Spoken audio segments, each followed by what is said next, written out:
Call the work session of the Board of Education for December 6, 2022. It's called to order. I want to welcome everyone for coming tonight. The purpose of tonight's meeting is to consider and discuss parent fundraising at PPS and to provide staff with guidance so that they can or may draft a policy for our considerations. At last month's work session, staff shared a comprehensive overview of the parent fundraising data for local school foundations for the last 5 years, FTE funded by local school foundation dollars for the last 4 years. And for those who don't know what FTE is, it's full-time employment. PPS parent fund data and community feedback. We also received responses to questions raised during the work session for information that was relevant to our decision making. In terms of order tonight, we will first begin with public comments before we start our discussion and to provide direction to staff.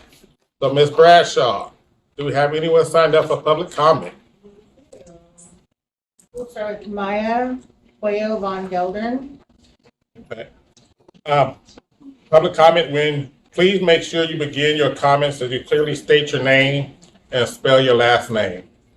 You'll have 2 minutes to speak. You will hear a sound after 2 minutes, which means it's time to conclude your comments. And I want to make sure I'm clear.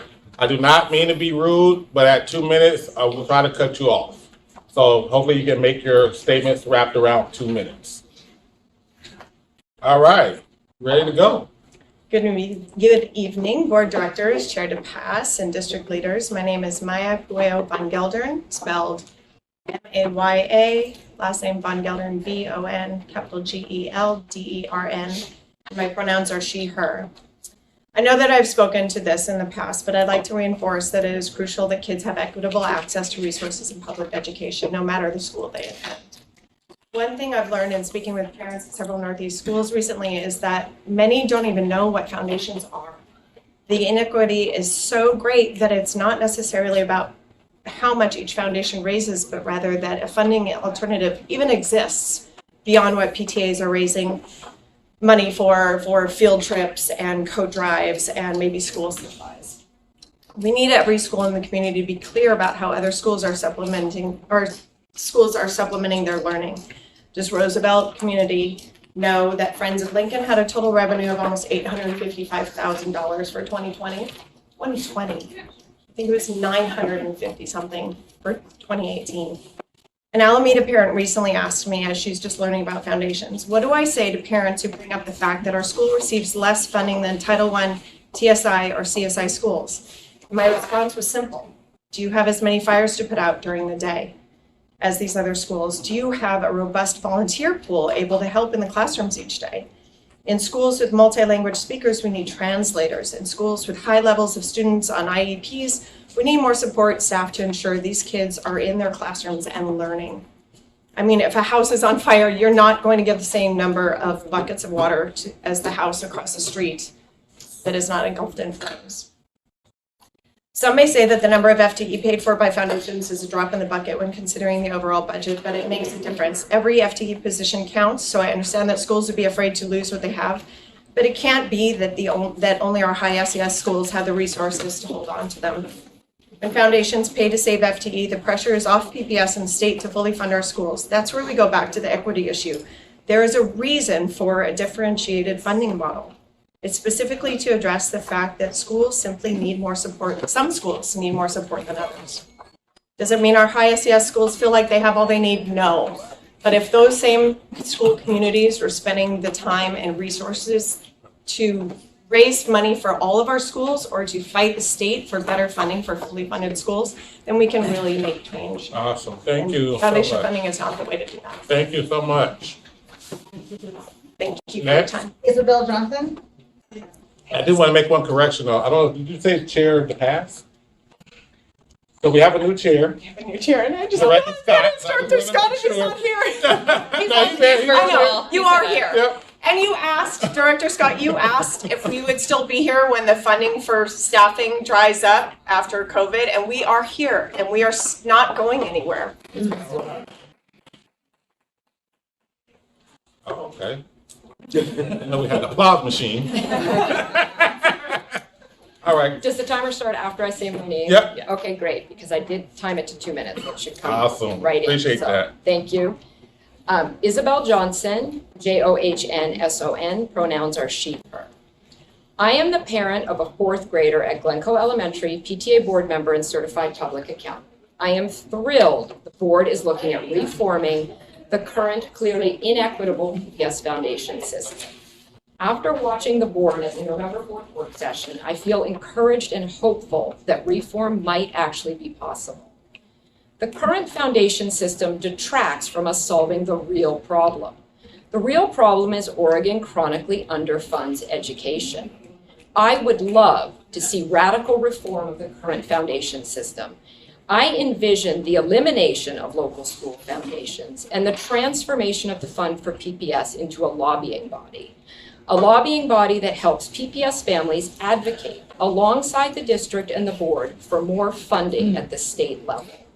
At the very least, let's eliminate LSFs, making the fund for PPS the unified fundraising vehicle for the district, equitably benefiting all schools.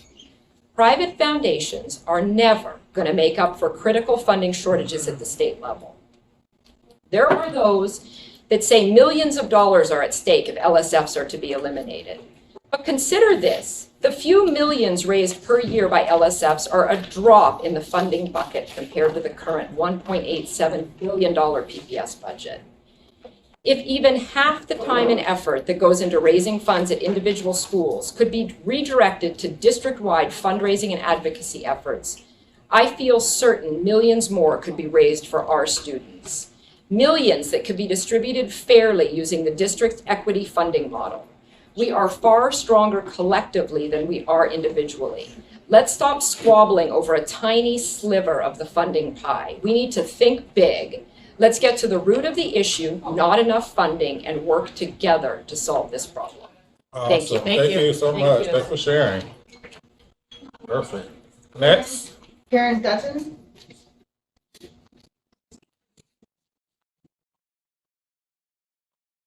We count walk time as far as your time too.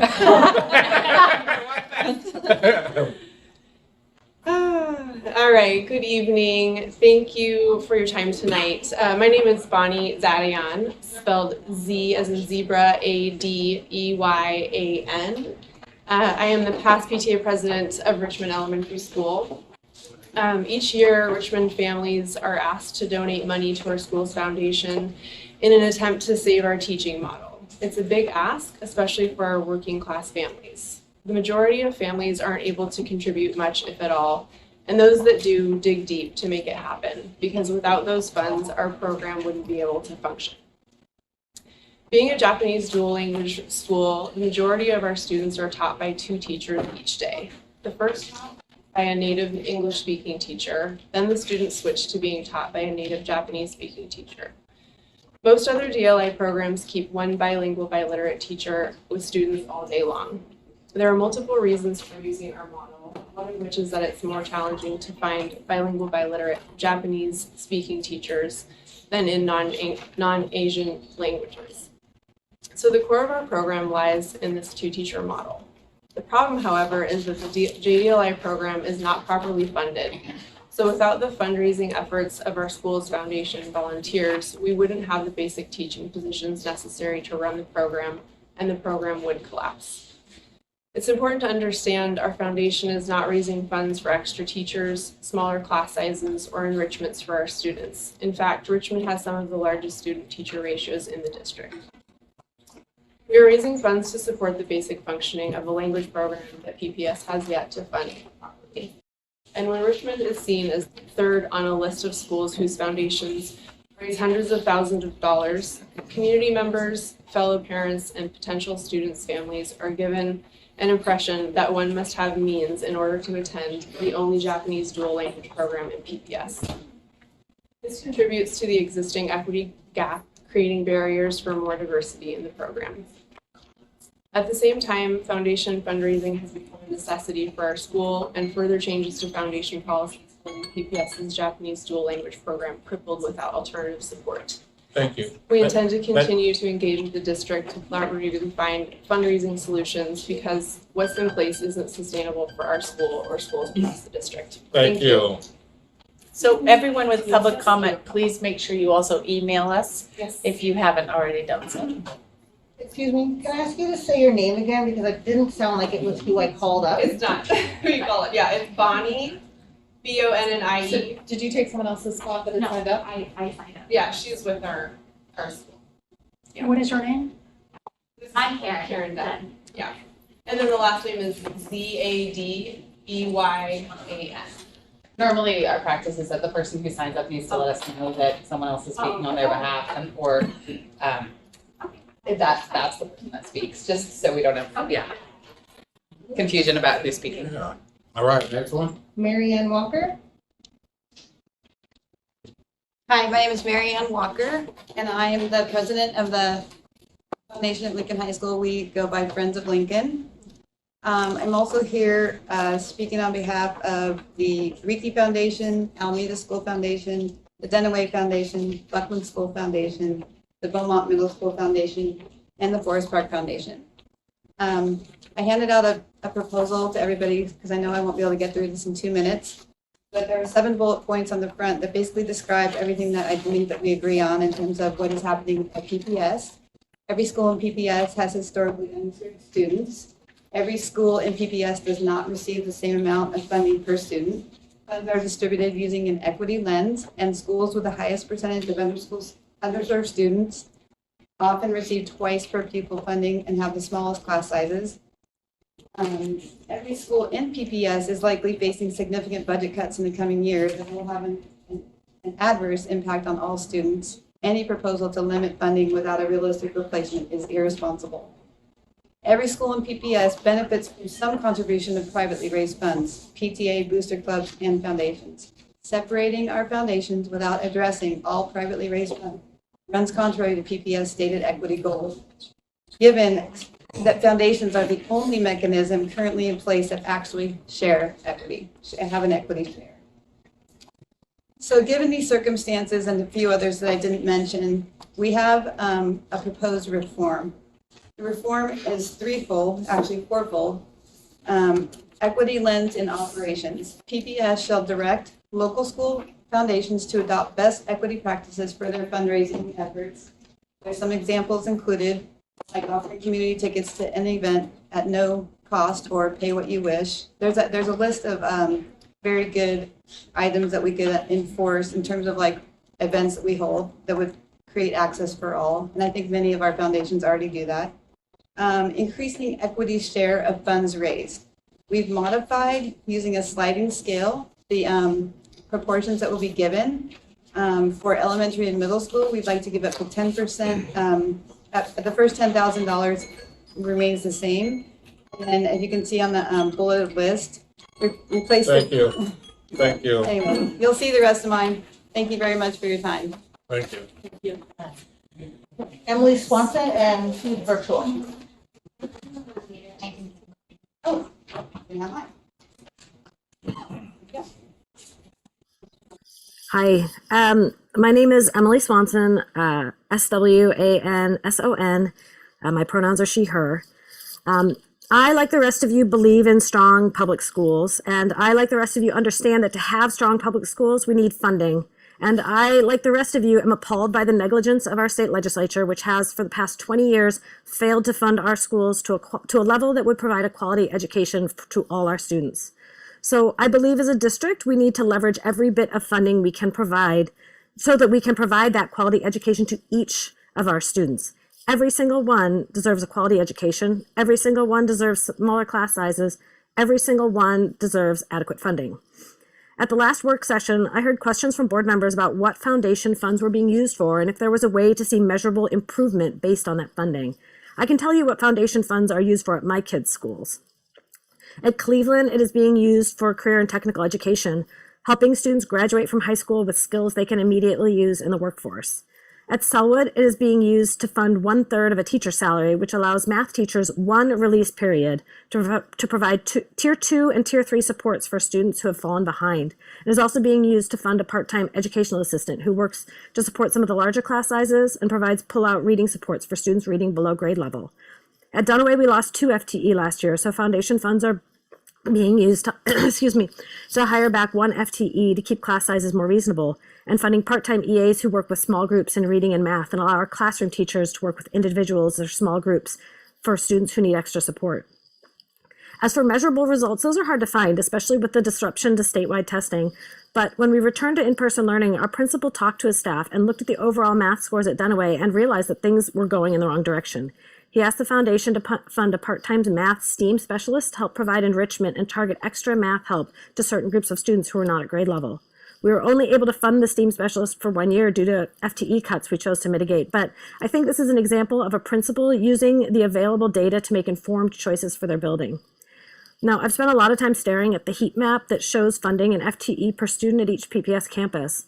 As you all know, many schools with foundations are funded at just about half the amount per student as some of the highest funded schools, and this is with their foundation funds factored in. I do not argue with the system, but I did some back of the napkin calculations and— Watson, thank Yes. you. Thank you. The 2 minutes is up. Thank you. But Make you can- sure- Oh, go ahead. I was just gonna say, make sure we have your testimony by email, please. Yep. Yes, thank you. Thank you. Harmony, Kiros.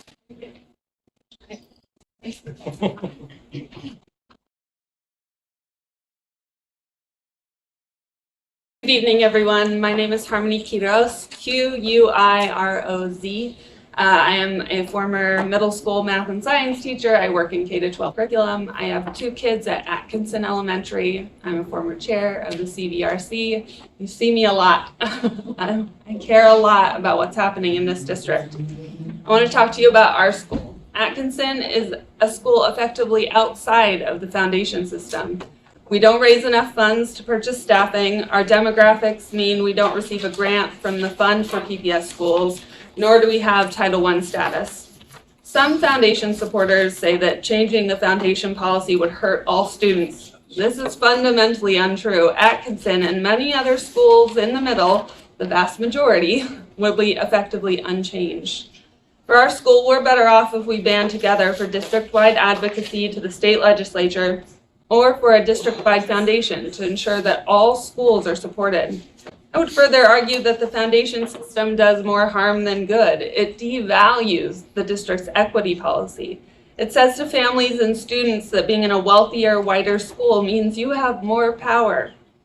Up to this school year, Atkinson has maintained a small independent school foundation. Our school has never raised enough money to fund even 1 full-time teacher a year. In the last 5 years total, Atkinson has funded a total of 0.37 FTE with foundation dollars.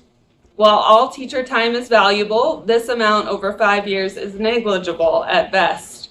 Most of the time, foundation dollars were used to shore up the principal's discretionary fund or student body fund, often without clear transparency or reporting on how those dollars were spent. For this school year, we are working with our principal to wind down the foundation to ensure that dollars are not used to purchase teachers or staff. We believe all fundraising should be community managed, transparent, and equitable. Foundation reform doesn't mean that parents can't support the students at their school. It means that they can't buy teachers. It also means that they're incentivized to push for more robust state funding. Decisions are made by those who show up. We have community members that don't need to show up because they can write a check. They can care only about their kids. It's well past time for the district to rewrite the independent school foundation policy. Thank you, thank you. Thank you. That concludes public comment. Well, I thank everyone for coming out and speaking their truths. Anytime people come out and speak their truth, it's always good, so that way we get different perspectives from different lenses. I think that's one of the great things about public comments, is that we do get different perspectives from different lenses, and then it's up to us as a district to really look at that and try to figure out what's best for our kids. I want to make sure that I believe, truly believe everyone is here have our kids first. And so whether you're a wealthy family or not a wealthy family, I believe everyone's heart is for their kids. And it's great that people advocate for their kids. So, so moving along, I'm going to turn this over to our policy chair, Director Ailey, to move us along in this conversation.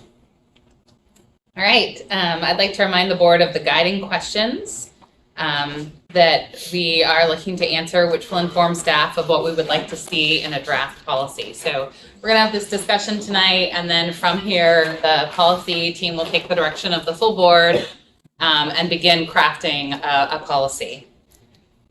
The 4 questions, do we have these up, Roseanne, for those who it helps to have visual? I know they were on the slide last time. They are in our material. No. Oh, yes. It's on the front page of the agenda. On the front page, oh, it's the first thing on the agenda. Yes. Is that correct? No, that's the questions. We'll get something up. We need a second. Do you wanna? Oh, so it's on the agenda. If you go to the agenda, I'm on quick view on the board I'm on books, quick but view if you too. go to meetings and then to agenda, is that correct? The agenda report. I'm pulling it up. My Wi-Fi is of course slow now.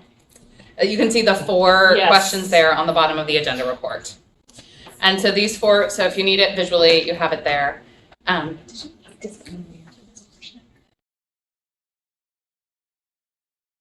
just wondering if we know Director Green is going to be joining us for this portion. Is going to be joining virtually. Director Green is there virtually. Oh, he's just not on screen. Okay, just wanted to make sure Herman was here for this part. So the 4 questions. Number 1, how might we establish rules and policies that encourage fundraising efforts to be more inclusive and contribute to a stronger sense of community district-wide? Number 2, what parent fundraising rules and policies might need to change? Number 3, should there be caps on the amount of dollars raised by parent groups? If so, what? I guess there's 5 questions, sorry. Number 4, should dollars raised by parent groups be subject to an equity distribution allocation? If so, how? And number 5, what updates are needed on how parent fundraising dollars are used? So those are our 5 guiding questions. We received those at the end of the last work session, so I wanted to just open it up. And we'll begin with the first question and gather feedback from each board member before moving on to the next question. So we'll begin with the first question. How might we establish rules and policies that encourage fundraising efforts to be more inclusive and contribute to a stronger sense of community district-wide? Is there anyone among us that wants to respond to that initial first question? I'm sorry, did you just read the last question though? How might we establish, so I believe that what I have, my script is different than what the agenda says, so I apologize for that. We'll start with the one listed on the agenda. Thank you, Julia. What parent fundraising rules and policies might need to change? Does anyone have what parent fundraising rules and policies might need to change? So there's rules and policies and practices. So there's practices that apply to how decisions are made within our schools about how those resources are spent. So I think without question, it should, any investment of externally raised money should be in alignment with the school improvement plan and address the equity goals for individual schools. I think that is already encouraged. I'm not sure how much of a solid expectation that is. So that's different than what we're looking at here, which is in our purview, which is policies that guide it. So, I mean, for me personally, I would encourage seeing some proposals come forward from staff about, you know, if we changed the distribution of funds raised, if we changed practices around how equity grants were made.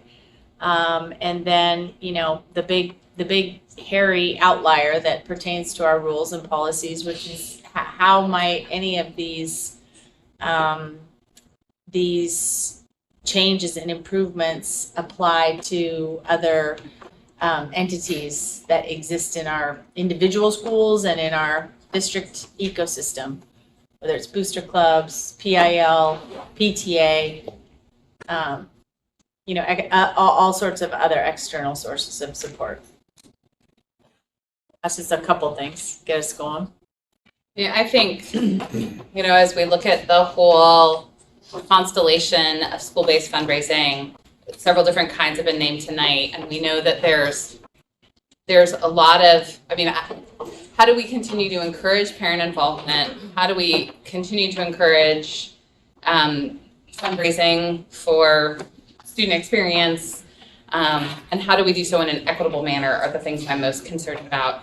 As we specifically, you know, I have dreams of, after I'm off the board, working with Oregon PTA and looking at some other districts who've tried to bring some equity to PTA and other plans. But for now, with just looking at the foundations which are before us, I really think that the rules that we need to change, we're going to continue having local school foundations fund teachers, that we need to increase the percentages.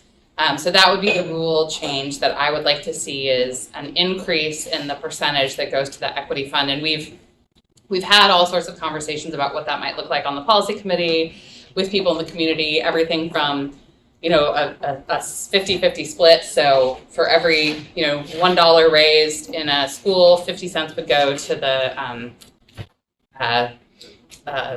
fund for PBS, the equity fund. So I think that for me is the part that I would like to see change. And then down the road, continue to look at how do we make a cultural shift in PPS around parent involvement, encouragement, looking at the state legislature, looking at all the different ways, boosters, DLAG trips, all of that, to really help us become a truly more equitable district. But for right now, that the rule change I would like to see, the policy change, would be an increase in the portion of LSF fundraising that goes to the equity fund. Well, what's the breakdown now? So right now, the first $10,000 stays at the school, and then any that is raised by the local school foundation. Well, that's not so. It's when the breakdown happens when schools pay for FTE. So the first $10,000 the school can use. After that, 1/3 is given to the equity fund. And then that equity fund is divided amongst all the other schools?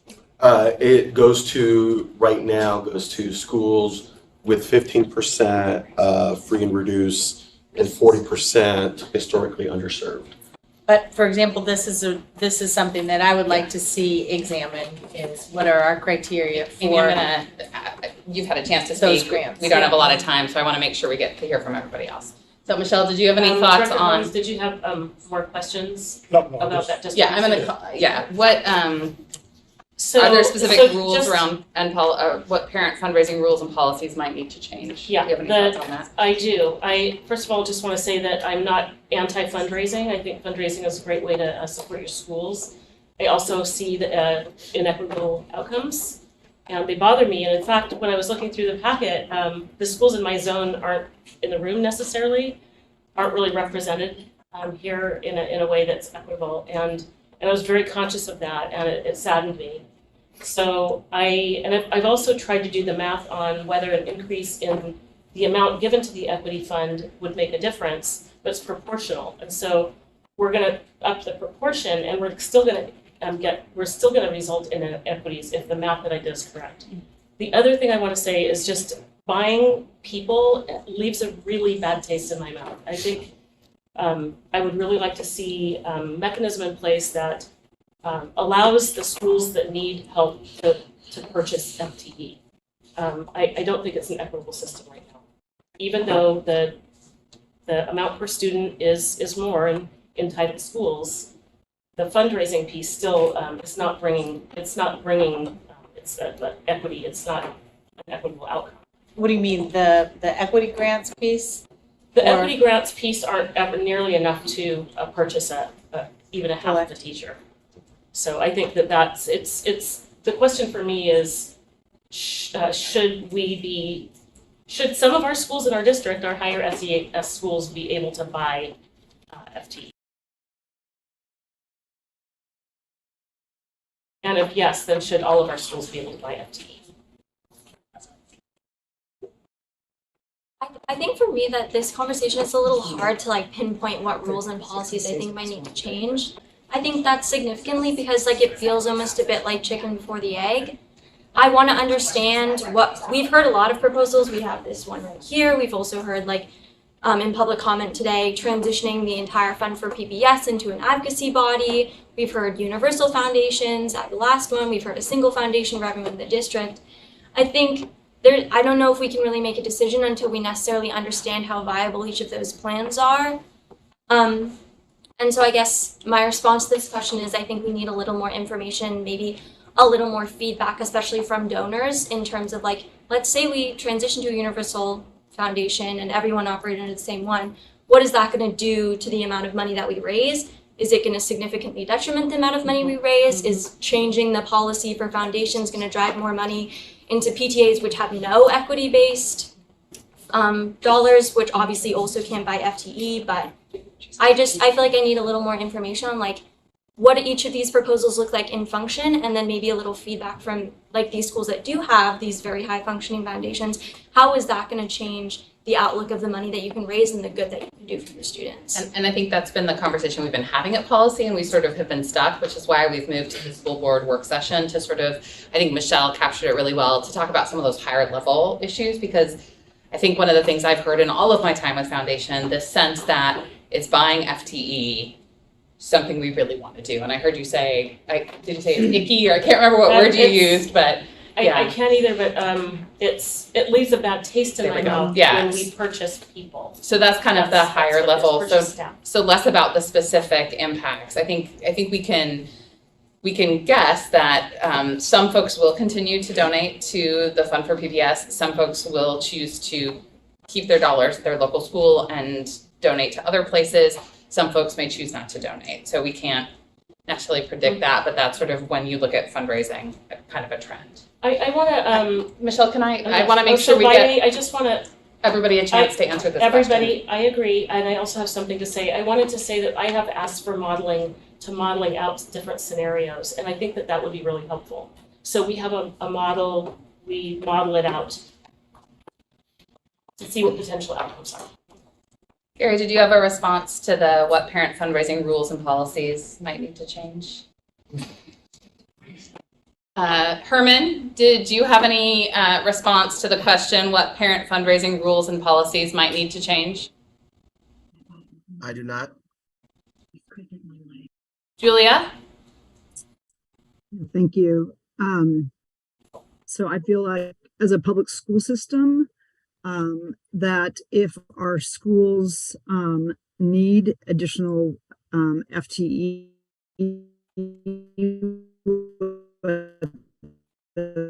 that's educational assistance for a whole host of budget process. Julia?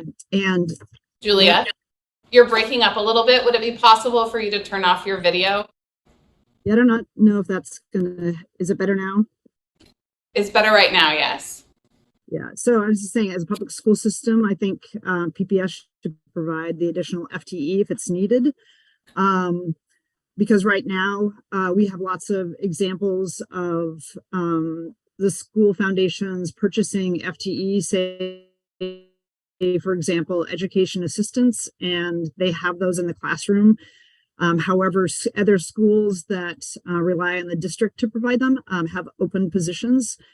And it seems like doing it through the annual budget process and having it on a sliding scale based on the number of historically underserved students, direct certification would be much more equitable. Right now we have this cliff. You have schools that can raise a lot of money.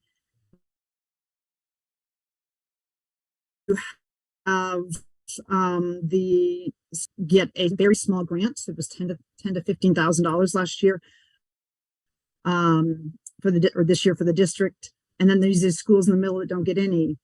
The reason I say it should be done through the district budget is that since 1995 or 98, when this sort of practice started, PPS now has $150 million more at least a year in its budget, and it's a very different world with our local option, the arts tax, ballot measure 98, Student Success Act.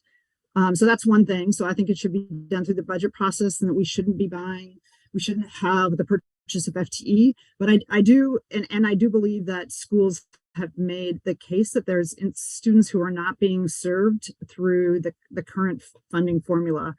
The second thing that I would suggest from a policy standpoint is having the fund for PPS be the district-wide advocacy organization and fundraising organization, and have a much more a diverse and representative board of like our broader parent community. Because in the past, when the Portland Schools Foundation first started, it really did have parents from all over the district engaged in advocacy in Salem, engaged in fundraising. So that's the other policy that I would suggest that we change. And I have some suggestions if the majority of the board wants to continue to allow schools to buy staff, but that's a different set of proposals. But I think we should move to a more centralized advocacy and fundraising model and budgetary process.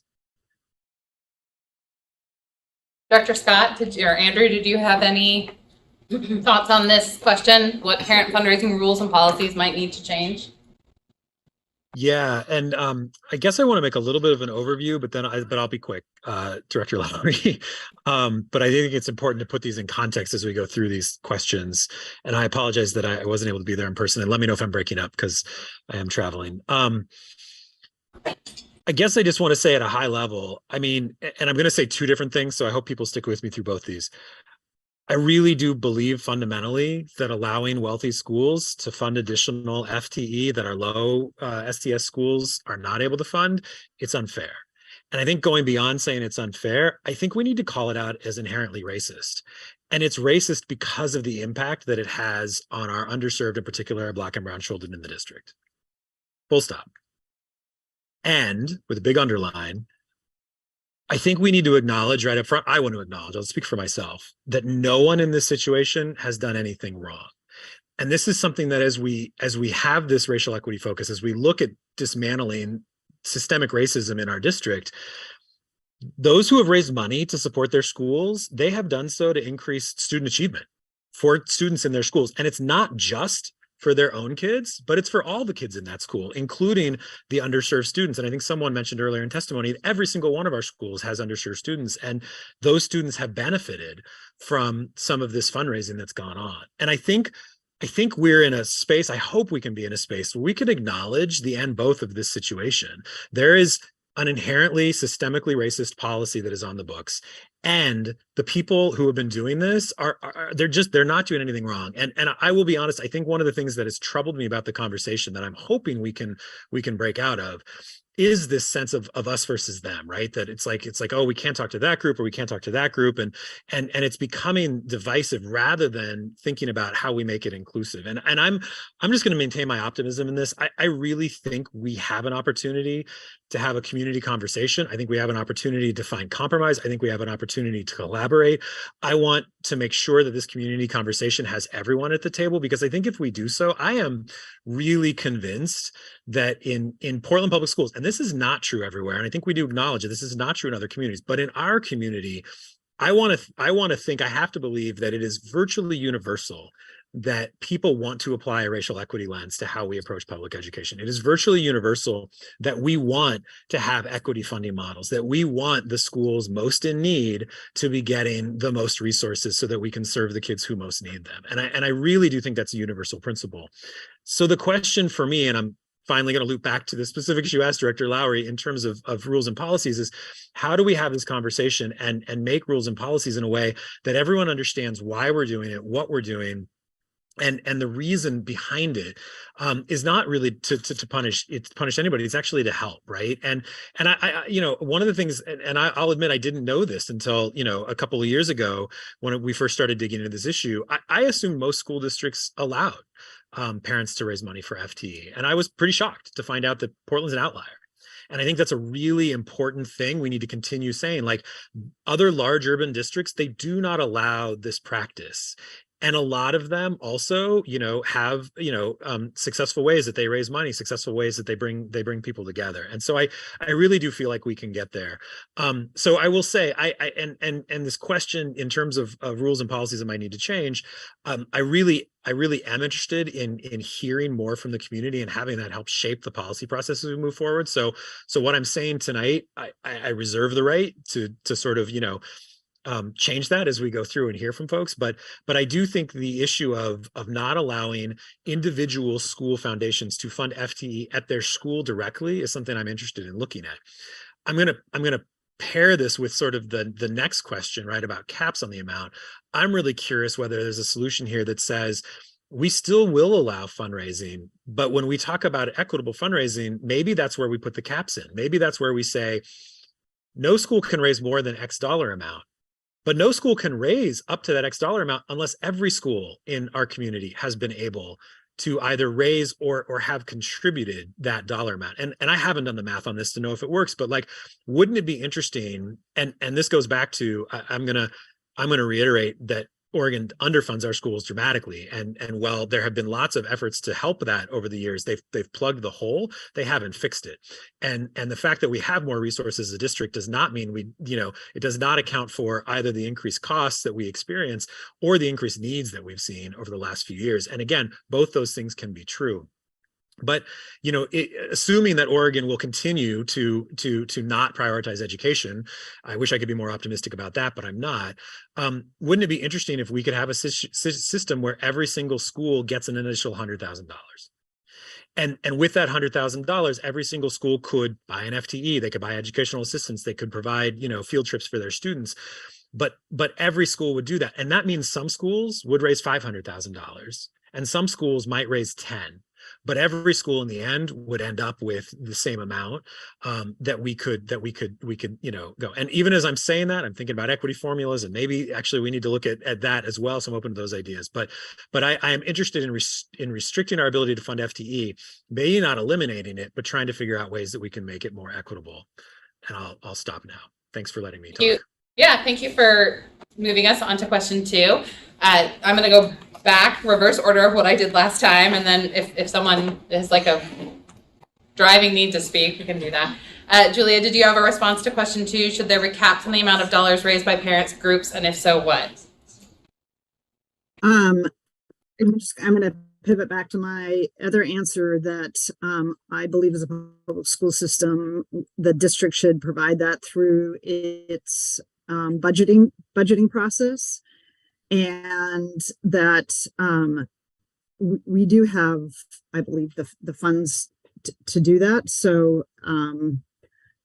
I don't think it's possible at all, because even if you put a cap on it, well, no matter what the cap currently, if you capped it at the highest amount, you would need to provide all the other schools the same amount.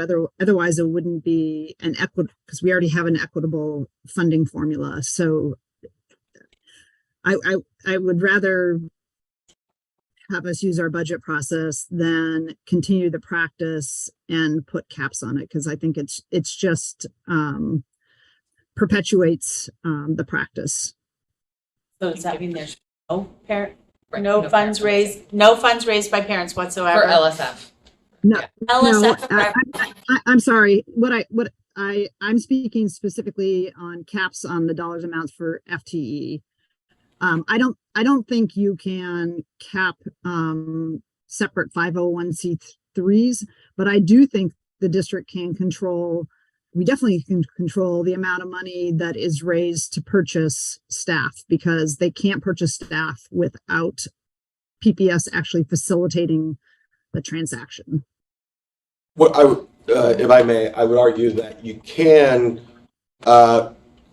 because any revenue that comes in, whether it's to pay for FTE or to pay for field trips or basketballs, those dollars get sent to PPS so that we do have some level of control. So we can't. So for example, if a donor So I gets guess, money can I just to, say, I thought we were just going around giving our position versus having a discussion about it. I just wanted to provide clarity. That was all. Well, it's just, if we're going to do it that way, then it's a totally different discussion. I mean, Thank you, Director Brim. Edwards. Herman, did you have a response to this question? I'm good right now. Thank you. Gary? So I just think if we are going to allow parents to buy FTE, if we're going to allow that, I don't think it should be a limit. So that's my say. Irene? I think I also see caps as kind of like a half measure. I think we either need to decide that we're okay with it or not. And so so for me, I don't really see the point in having caps as like the specific policy that we would make. Michelle? I'm not in favor of capping dollars raised, but then it comes with Part B, which is how that's distributed. Right. So why limit fundraising and people that want to raise money? But it's what happens after that money is raised that equitable distribution is what I'm concerned. Not 10%, 30, 50, but really looking at where that bucket goes and who gets it. I think it's really funny that Andrew started talking about this $100,000 to each school, because Gary had just brought that up to me before the meeting when over dinner. He's like, what if we took $6 million and did this? And then Andrew has the same exact idea. So I'm glad you're chair and vice chair, because obviously you two are working on the same wavelength here. And we haven't even talked about it. Yeah, we haven't even talked about it. So So that was interesting. Yeah, I can see, Andrew, what you said about, there are ways to use caps that could be helpful as we live into our equity model. But what I'm hearing from the board as we went through that first question is we have a majority of the board that do not support the continued practice of having local school foundations by FTE. Gary and Herman didn't respond, but I think I'm not sure we got that. Okay, so that's just what I heard. So I think we need to clarify that. But I am also, I think caps could be a tool we could use as part of equity. So I'm open to the idea, but I again, think fundraising is important and is a tool we want to be able to continue to use. So if we did put caps on, I'd want to do so very thoughtfully. Amy, what are your thoughts? So I do not support caps. I've worked for the last 20 years at the legislature and in school communities trying to bring dollars in to support our public school system. I think we need to do more of that, not less. But to Michelle's point, I think the conversation needs to be around how it's distributed. But I definitely don't support any of the sort of lower all boats strategies that we've heard come out in this conversation. We need to be doing more, and we need to be distributing more. All right, question 3. I'm just going to open it up to whoever would like to speak first. And wait, can I go back and say on the first question, so I guess you could think of it as a cap, whether or not we're buying FTE, and I'm agnostic on that question. I mean, there are a lot of needs that students have in our school communities. If it's the will of the board to, not fund FTE, that's fine. It's going to have an impact on our general fund, to be sure. It's going to have an impact on all of our schools, actually not mostly our high SES schools. We saw that last year when we had our first round of add backs. 7 out of the 9 schools that got that first round of FTE were schools with foundations, because those are the schools with the largest class sizes, those are the schools with the lowest student teacher ratio. So we need to be sober about that and saying that it will absolutely have an impact. 32 positions on our budget. All right, question 3. Should dollars raised by parent groups be subject to an equity distribution allocation? If so, how? And I would say resoundingly yes. That I think we should use an equity lens and talk about how school-based fundraising impacts our district as a whole. But when we're talking about foundations specifically for this policy that we're considering, I say yes, equity distribution, and I would like us to, if we continue to allow LSFs to pay for FTE, local school foundations to pay for full-time equivalent staffing, that we increase the equity distribution substantially. Other people's thoughts?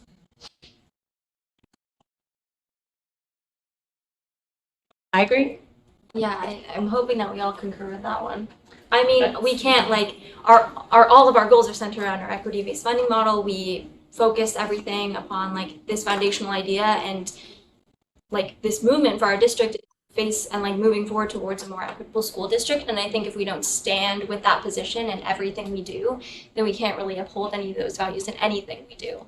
So I'm definitely in favor of taking more of a look into it, and also obviously veering off the track a bit, but also looking into, well, foundations aren't the only people that raise money. How do we make sure that equity-based funding is at all levels of fundraising? That happens with booster clubs, and that happens with PTAs. And because there is so much money that comes into schools from families, which is great, and from the community, but at the end of the day, we need to make sure that we're taking the stand on equity every time and every place we can. So I don't know if it's going to be popular or not, but when we throw around equity as like a guiding light, but then we don't put the dollars to support that. And even if we went to, and as I look at this foundation split as it is, that's not equitable. Equitable is putting more dollars where it needs to be and not where it's not need to be. And so even if we changed it, say for instance, to 50%, right, it still wouldn't be equitable. Because if you look at the total amount that goes into the equity fund, it's split amongst the rest of the schools. So that's still not an equitable equation. It's not equal. Wow. And that's what I think we should be into what Andrew was saying. I think for this particular conversation, we should be looking at more equalization, not an equity piece. Because this is not, I don't see this as an equity issue. I see this particular piece as an equalization issue, where you have schools that whether they can or cannot raise, you have some schools that can raise some schools that can't, and then you have, 1 year they can raise this amount, next year they can't. And so from what I see here is if we can look at some kind of equalization model, something to like what Andrew was saying, and I kindly did some loose numbers, but if we use the loose numbers of 100,000 per school for that school to use however they see fit, you're only talking about $6 million, right? And so when you look at that now, it's just like, how can we figure out a way for that $6 million to be at every school, all 81 schools, to now they can use that however they see fit. So if that means they need to be put more in the math curriculum, or if they need to do more PD or whatever they see that their school needs, and if their school is going towards our board goals that we have, then that's where those dollars will go within that school district, within that school. And so I don't see this more of the equity piece, I just see this more of an equalization piece. So I would love to try to look more into doing something like that versus us use a equity model that's really not drenched in equity. It's just, we talk about it, but it's not really there. Because the equity model would be, in my opinion, equity model would be if a school raised $100,000, 90 of it needs to go to the schools that need it, and 10% stays with the school that raised it. That's equity, but I don't think we're talking about equity. We're talking about more equalization. The thing. Let's let Michelle respond. No, Yeah. it's just. I don't know why we wouldn't, if we're saying, let's raise as much as we can, why wouldn't that 100% go into a bucket that is then distributed according to need? In other words, you know, we all, I mean, I think everybody in the room uses the word equity and the term equity as to Gary's point. And what we're talking about is equitable outcomes. We want outcomes and experiences for students that are equitable and enriching all of our students. The schools in my zone that get $15,000 aren't getting the student experience that they are in other areas of town. In what ways? In what ways? I mean, based on the dollars. I mean, based on the amount of dollars and the ability to buy FTE. So I think equity is, to Gary's point, it is taking a look as a community as a whole and distributing the whole of what the community can raise equitably, where they're distributing more funds where there's more need. Determining that need is maybe for others, but using, you know, decision-making criteria to determine where the need is and how to distribute that money. That's equity. For my folks online, Herman, Juliet, and Andrew, would any of you like to respond to this question? Should dollars raised by parent groups be subject to an equity distribution allocation? If so, how?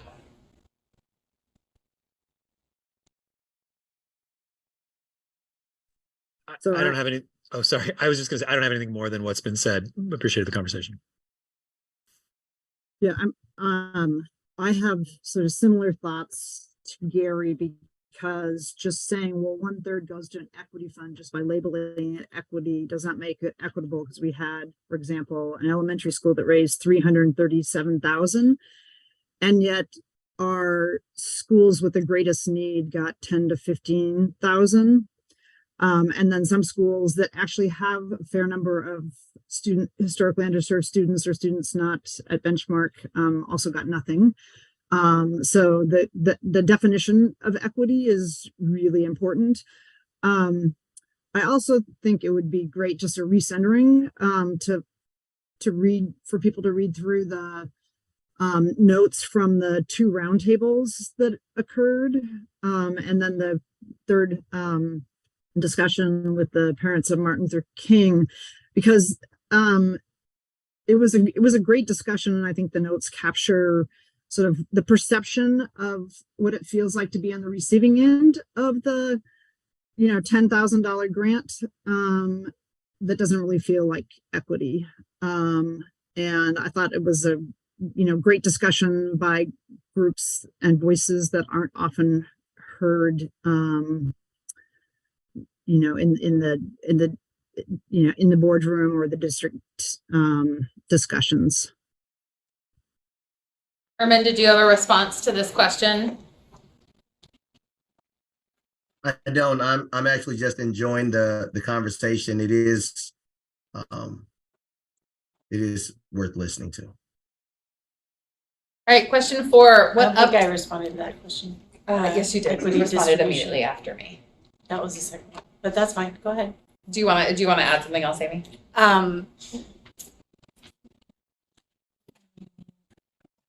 We'll come back to you.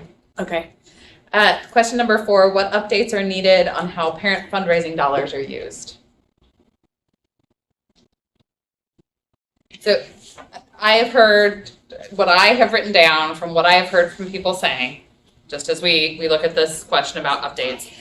I have said that I support continuing to allow local school foundations by FTE. I heard Amy say that. I heard Ms. Michelle say it gives you a bad taste and you would be in favor of ending that practice. I heard Director Brim Edwards say you would be in favor of ending that practice. I heard Director Scott say you would be in favor of ending that practice. I have not heard from Gary, from what you said when you answered question 2, I inferred that you were saying you'd rather have us end that practice, but if we didn't, you would rather have no limit. And I haven't heard from Herman. So I'd like, as we answer this question, this is the way to say, if you haven't yet declared for the policy committee to kind of begin crafting this, what updates are needed on how parent fundraising dollars are used.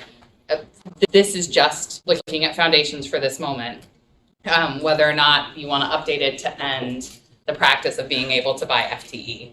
And And if you're not sure, it's okay to say that, because that will guide the policy committee as well, but we need the board to guide us on this, because this has been, it's a very complex issue. I know, Andrew, I appreciated what you said about those who have raised funds have done nothing wrong. And I know that for myself, I switched from PTA to foundation because foundation had at least some equity component where the PTA didn't. So for me, it was me trying to do my best to be better. And I think we can do even more. Like, I think you've both raised some really good points tonight about how we can do that even more fully. But I think it's important to have this conversation and to realize that folks who have dedicated to foundations, there's a lot of factors there. So this has been a complicated conversation, and I know those folks who've come, especially Beth Kavanaugh, who's presented a couple of times to policy meetings, have come with, I think, Gary, as you said at the beginning, a real heart for students and wanting the district to be better.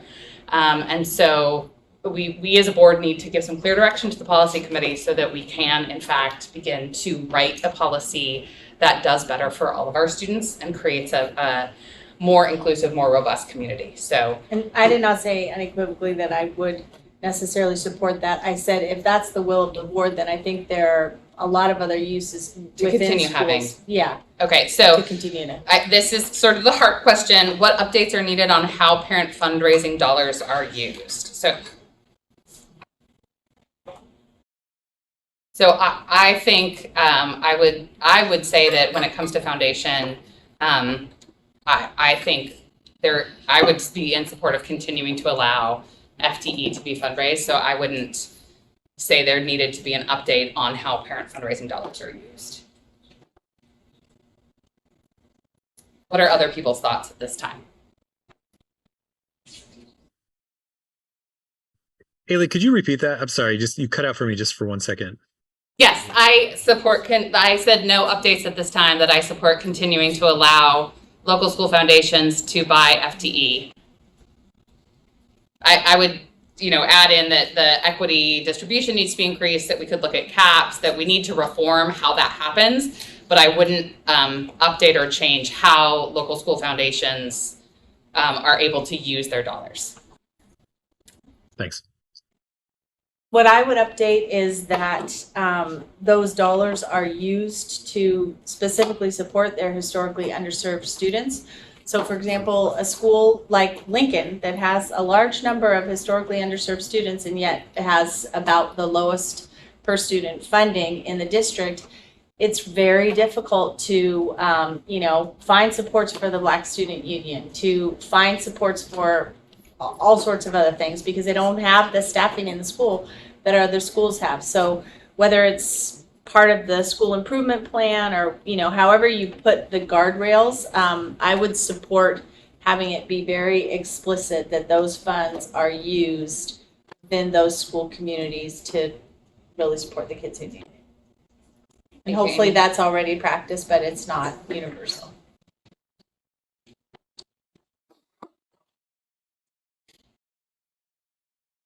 I think this question is really hard for me, like as a student who also knows that I go to Cleveland High School, everyone in the room, and we do have an active foundation that does provide teachers and FTE positions. So for me, I find this question really difficult because I know the need there is.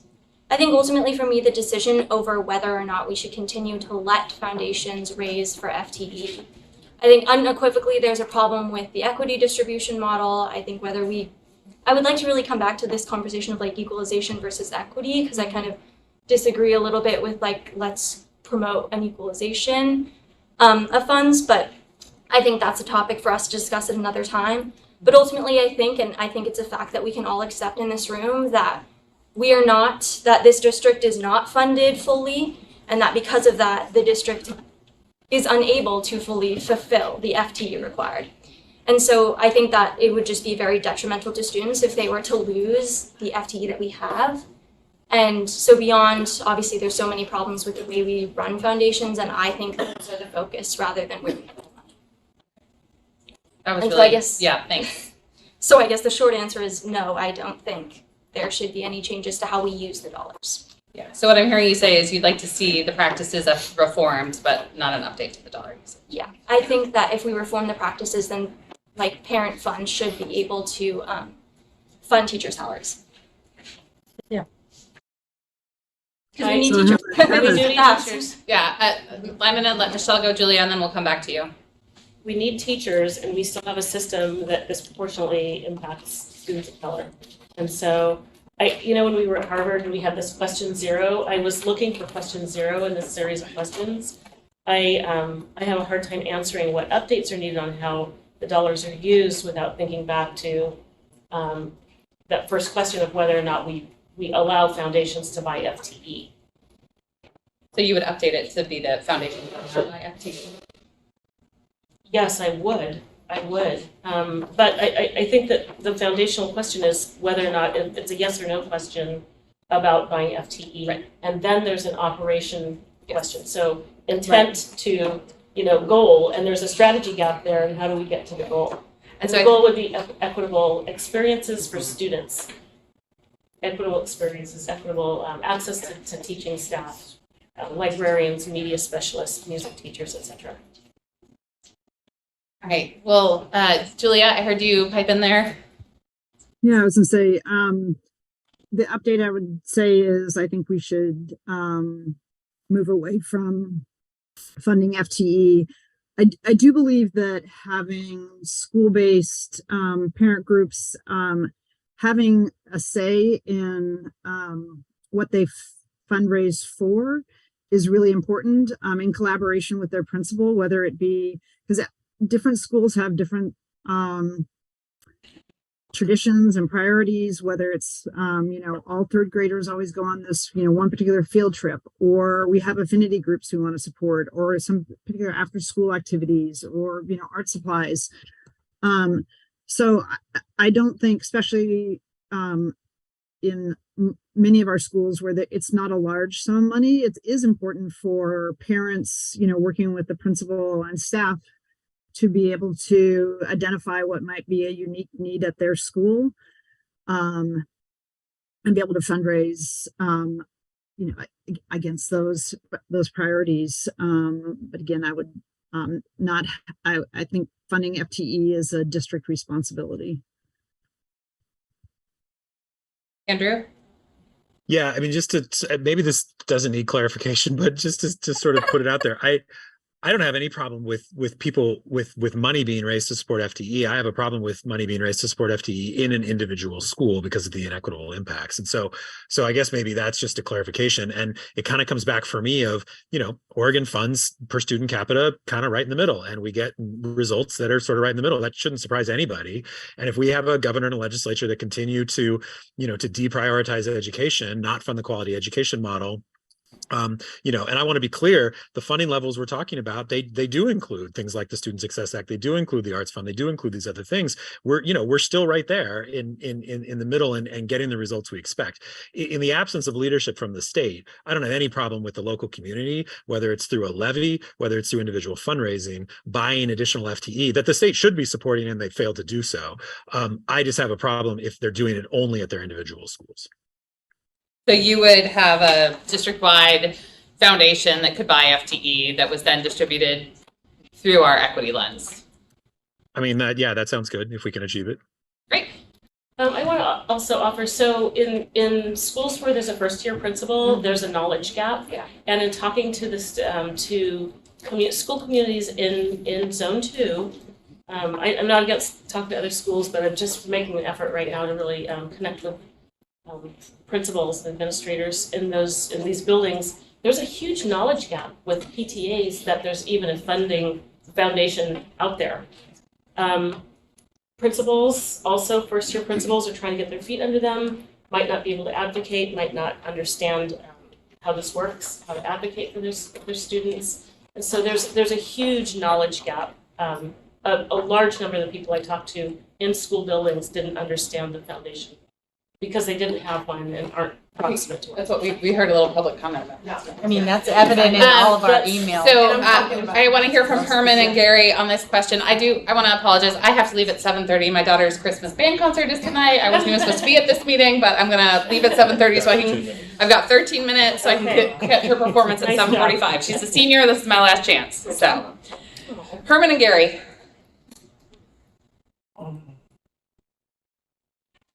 You can't, I'm not gonna let you outwait the You said 13 Gary. minutes, sir. You said Herman first. Herman or Gary. Oh. I'm not gonna let you sit here in silence for 13 minutes because you don't want to answer my questions, sir. So this is hard because Yeah. for me, as looking at what's best for, as a parent of my kid, and then as a school, what's best for our kid at a school. On one hand, I am all for using, if I can raise money to buy a teacher for my kid's school, and I have the resources to do that, I will do that. But then on the other hand, I see that schools that would desire to raise money for teachers for their schools, but don't have the ability to do that. And so this is a hard one because I don't want any kid to have to go without, even though some kids will go without. And the system is not fair. And we know that. So it's hard to say I want to take away from these kids because their parents can, because these parents can't. And that's a hard one.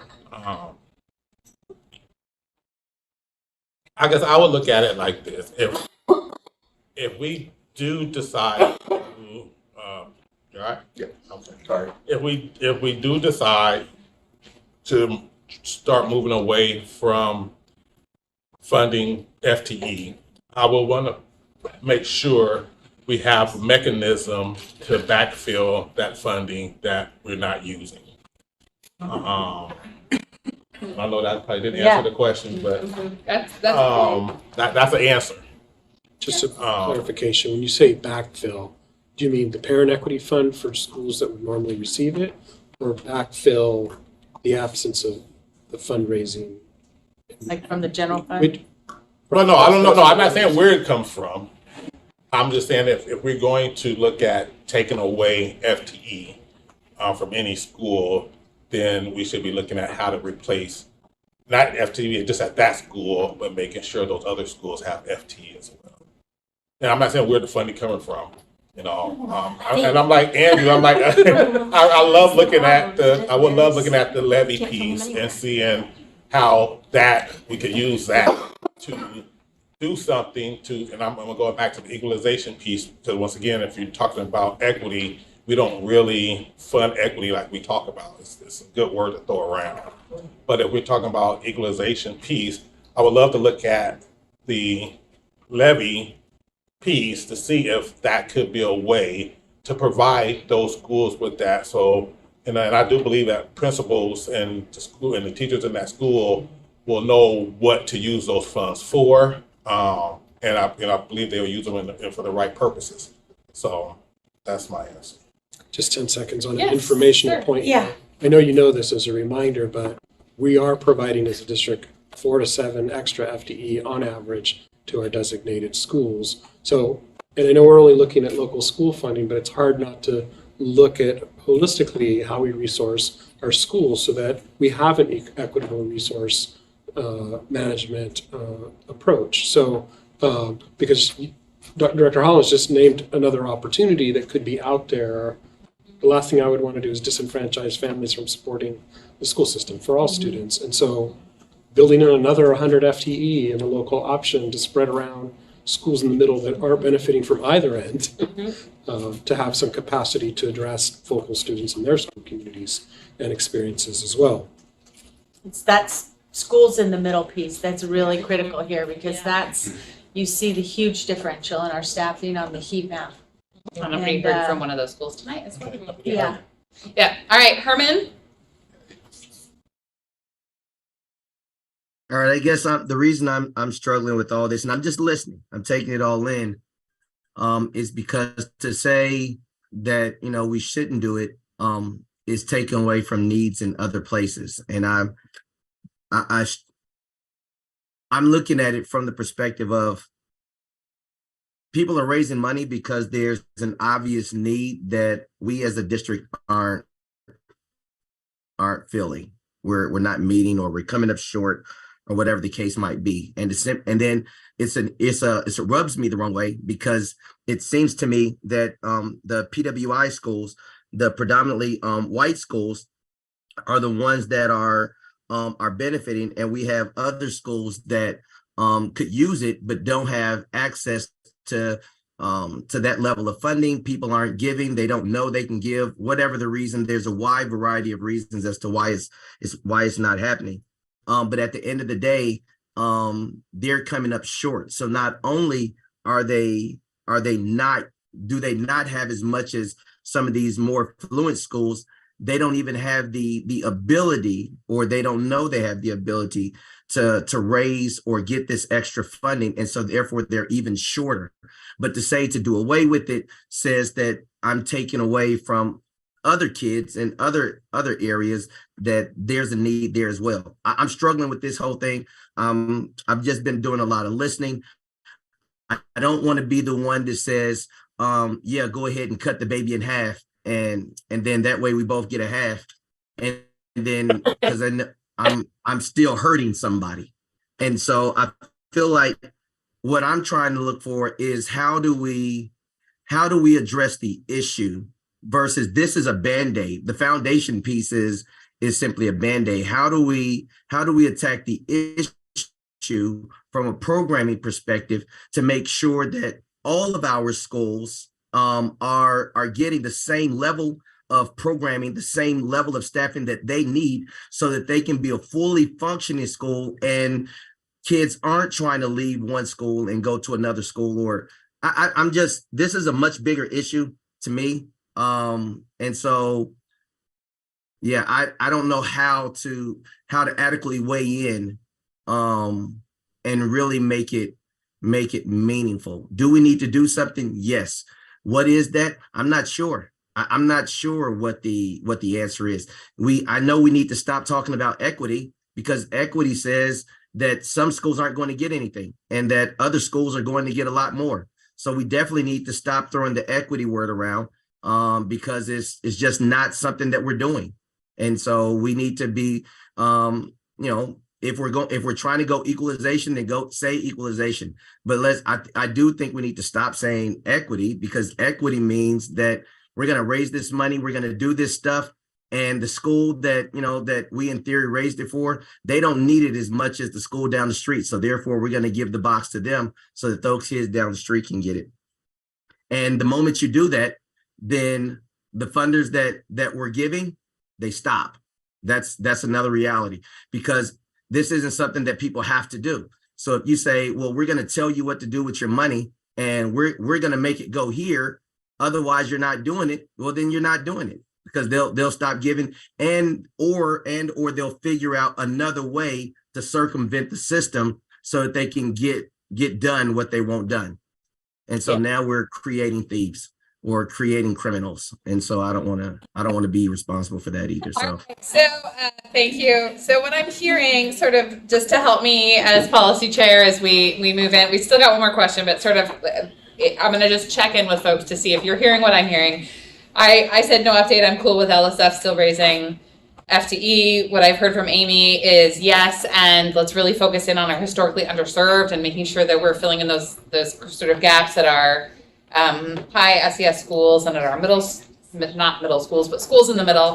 Byron is sort of in that same phase. I'm hearing Michelle say no to FTE, Julia say no to FTE, Andrew say no to individual school FTE, obviously. District-based fundraising, awesome. And I'm hearing that Gary and Herman are deeply conflicted. Is that fair? Like, you see the pros and cons. And Herman, I understand that you had a family emergency when we had our last work session and so weren't able to be part of that conversation. I'm sure you caught up on the materials since then, but you always miss something when you're not able to be there for the conversation. So I know that you're also at a disadvantage. Conflicted is solid. Okay. Okay. Well, that helps, right? Like, that gives us some direction to sort of work with as we look at this. Our last question is, how might we establish rules and policies that encourage fundraising efforts to be more inclusive and contribute to a stronger sense of community district-wide? Amy, did you have something before we hit our last question? First of all, just like what I'm deeply conflicted about here is what is the problem that we're trying to solve? Because what we are hearing in most of our communication from parents is that they're being told that these schools with foundations have so many more resources than other schools have and are able to buy all these things that all these other schools can't. and that's deeply inequitable, and I can understand how frustrating that is. When we look at actually our per student funding, you know, that's dramatically not the case. The reason that's not the case is because our funding formula is designed so that our highest need schools receive the highest levels of support, and that's exactly how it should be. But having this conversation about this rather tangential issue of parent fundraising, which funds 30 FTE, which is fairly nominal in our whole system, is kind of the tail wagging the dog. You know, we're going into a new budget period, and we're taking we can take a whole new look at, is our equitable funding strategy working? Do our high poverty schools need more? Do our high SES schools that now rely on a foundation for like 2 very critical FTE that they otherwise don't have access to because they don't get any district equity funds, they don't get any support for their affinity groups, they don't get any of that? You know, like, what is the work that we need to do as we evolve in our general staffing formula? And the big piece there too is all these schools that are just stuck in the middle. They don't receive equity funds from the district, so they've got considerably fewer FTE in their buildings. They still have a high number of high need students. And then they have no capacity to backfill even minutely from foundations. And so they're just adrift. And so I just wanted to express my personal frustration in this conversation that this is also a budget conversation about our own staffing formula. So can I jump in real quick? One second, Andrew. I'm going to say I got an update from the concert. They're running long, so I have like 5 more minutes. So I'm going to try to get through this. Byrony had something. What I am going to say to what Amy said is, I think we heard that from public comment tonight, and from some of what we as board members have said, that ultimately the issue is that the state of Oregon does not adequately fund education. And I know that, you know, some of the public testimony we've heard is we need to be better at advocating for public funding. And now that we have a new governor, some new legislators, maybe we can continue to leverage that and ask for the dollars that our students need for the quality education model and beyond. I look to Massachusetts often with envy at the way they've chosen to fund education. All right, Byrony, then Andrew, then Guadalupe. Did you have you were just nodding in front. Just Okay, Byrony. I think it's gonna come down to like a culture issue. How do we like make donors realize that like if we donate to, because I like the idea like the Universal Foundation Fund. I'd love if we could spend a little more time investigating how that would work. And I also say I'd shift my view more aligning with like the overview that you just did to what Andrew was saying. I think local, it's too problematic. Also like the historical, who's been able to raise the most money. So I'd move more of my views kind of in alignment with what Andrew was talking about. But I think that we gotta like make sure that we're pushing this idea that if we like are investing in all schools, then it will benefit all schools. And I like to think that that's something that parents and our community can buy into. And I think as long as we like have the leadership to push that idea forward, I think it's possible for us to keep the money coming. Andrew? I just wanted to respond a little bit to what Director Constam said. I think we have to add outcomes into that conversation when we're talking about funding levels for schools. And I think it concerns me a little bit when we start just looking at, you know, like you said, our equity funding model is working the way it should, and that we wanted to. It's an intentional decision, but it's not just an intentional. It's not just that we're providing, you know, fewer resources to these higher, you know, these schools in wealthy areas. We're providing fewer resources because their students still have better outcomes. And I think I don't want to lose that as part of this conversation, that when these schools say, oh, well, you know, we have lower per capita students or funding, and so we should be able to raise money, except their students are still doing better. Most and of I their think, students. And again, at every school. All right, thank you guys. Every- We're gonna just limit it for discussion now. Thank you. Every school has lower performing students, but let's be clear.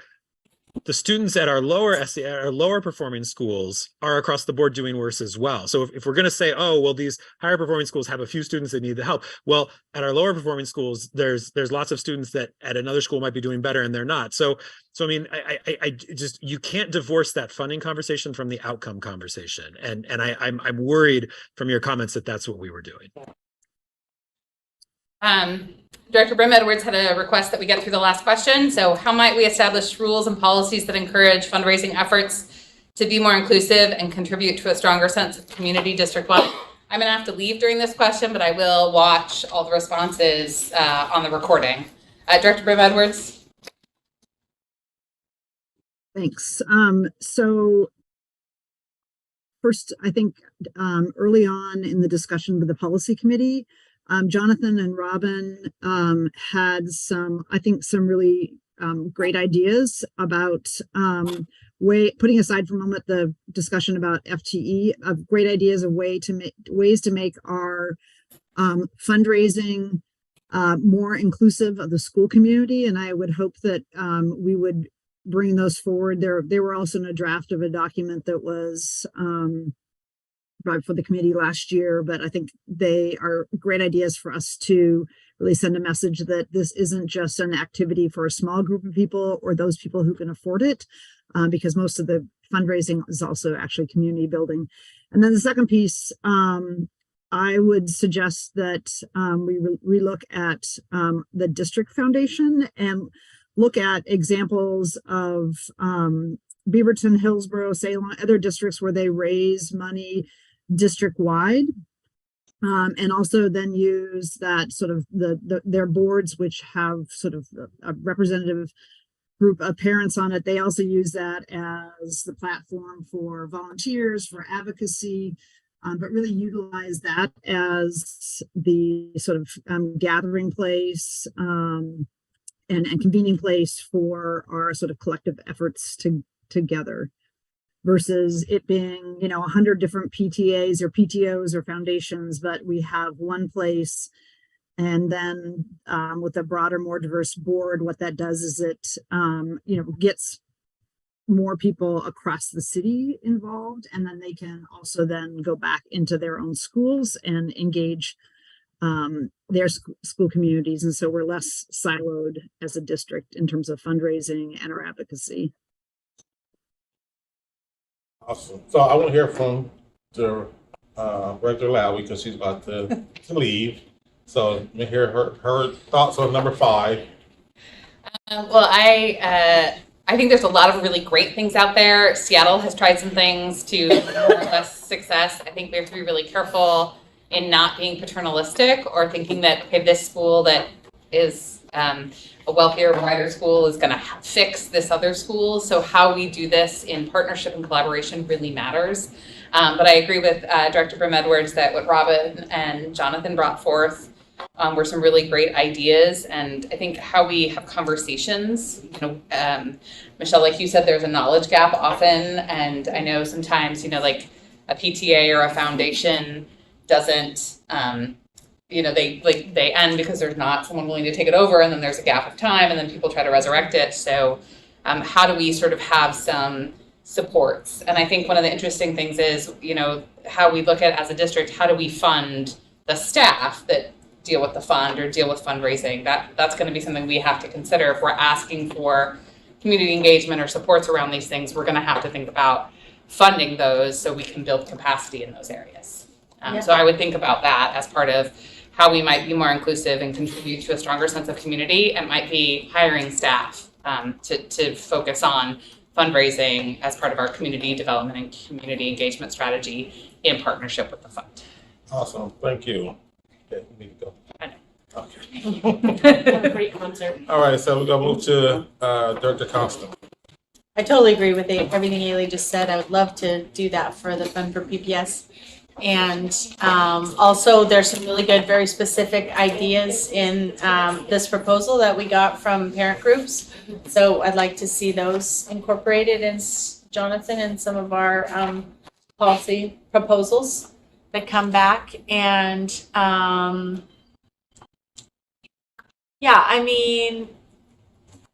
everything we can do to promote a sense of investment in the good of the whole is to everyone's benefit, and at the same time keep the parents who are currently engaged.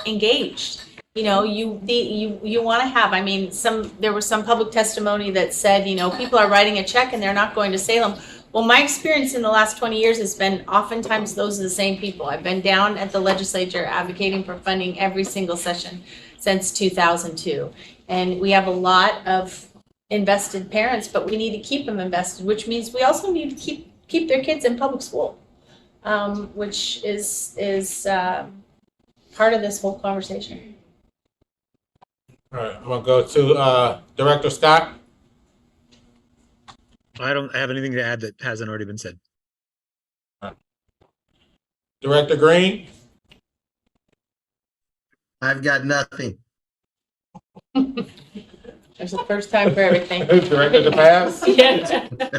I just want to reiterate that I'd like to see some of the scenarios that are brought up in this proposal and other ideas that we've come up with modeled out. And I don't know if we have the expertise on staff or if that's a consultant, but I'd like to see what these proposals result in. So I'd like to get that. It would help me be a little bit more decisive. I mean, I know that we all want to solve for, inequities in our system. Are the proposals that we're proposing here getting us to the outcomes that we need, that we'd like to see, that we envision? Staff's been listening carefully. I don't think we heard a 7-0 consensus on any particular set of ideas. So any modeling will have to be a hybrid of different options and possibilities. So we'll have a short menu to continue discussing. Yeah, I think this board seems to like menus. Yeah, but actually, I think we have the ones that did say something, majority of where they're going. So we try to go out that way. And then I think Amy said she was going to send out what she heard as a combination of everything to try to give staff direction on which way to go for that.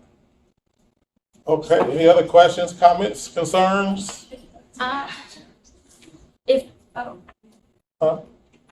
I've got Go some. ahead. Is there an opportunity? Okay. I just wanted to say thank you for everyone that's here. I think it's great that we have so many invested parents and families and maybe even a student over there that came tonight. I think it's really great that we have a community that's invested in solving this problem and in making a difference and making a change. So I appreciate you all spending your time. Come out here. I know how much of a sacrifice that can be. So I appreciate you all being here. Awesome. Well, no further questions or comments from the board. We will adjourn. Thank you. Thank Have a you. good night, everyone.